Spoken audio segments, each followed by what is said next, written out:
Hi అండి, welcome back to my channel Yashasvi world. ఈ వీడియోలో నేను సాంబార్ పౌడర్ ఏ విధంగా చేస్తాననేది చూపించబోతున్నానండి.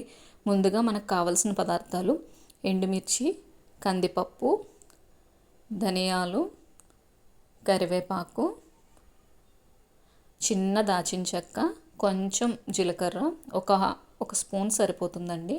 వేసుకుంటే వేసుకోవచ్చు. కొంచెం మిరియాలు లైట్గా ఒక 10 దినుసులు అయితే సరిపోతుంది.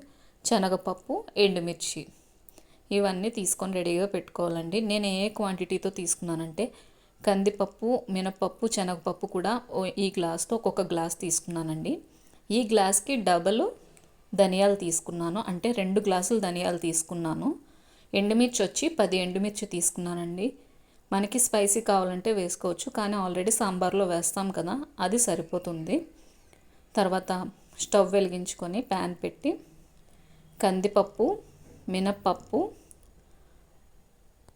శనగపప్పు కూడా వేసి దోరగా వేయించుకోవాలండి. 3 పప్పులు కూడా ఎక్కడ మాడకుండా దోరగా వేయించుకోవాలి.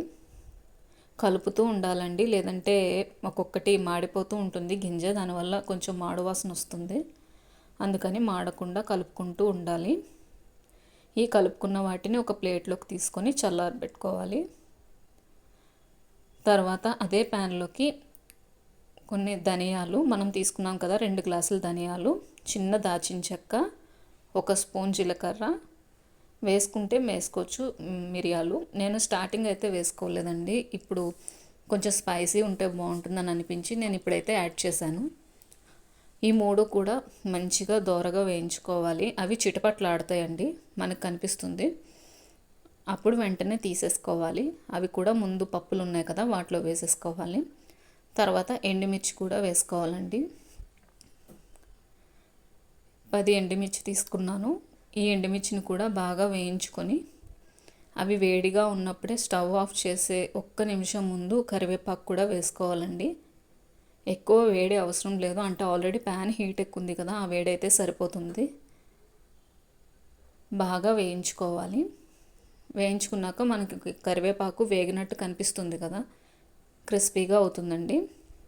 వాటిని పప్పుల్లో వేసి బాగా చల్లారబెట్టుకోవాలి. ఇవి చల్లారిన తర్వాత అన్నీ బాగా కలుపుకొని మిక్సీ చేసుకోవాలండి. అంతా కలిసేలా కలుపుకోవాలి.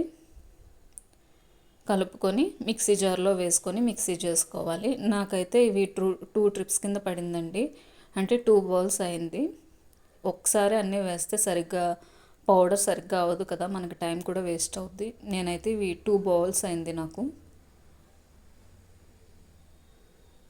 ఈ పౌడర్ని తీసి కొంచెం చల్లారబెట్టుకోవాలండి, వేడిగా ఉంటుంది కదా. అలానే ఇంకొక బౌల్ కూడా ఆడేస్తే నాకు మొత్తంగా 1.5 బౌల్ వచ్చిందండి ఈ పౌడర్ అయితే, 2 బౌల్స్కి కూడా. సాంబార్ మరుగుతూ ఉండంగా ఒక 10 నిమిషాల ముందు వేసుకుంటే సరిపోతుంది. చాలా మంచిగా స్టిక్కీగా వస్తుందండి. సాంబార్ అయితే చాలా బాగుంటుంది టేస్ట్. ఈ వీడియో కనుక మీకు నచ్చినట్టయితే ప్లీజ్ లైక్ చేయండి, షేర్ చేయండి, సబ్స్క్రైబ్ చేసుకోండి.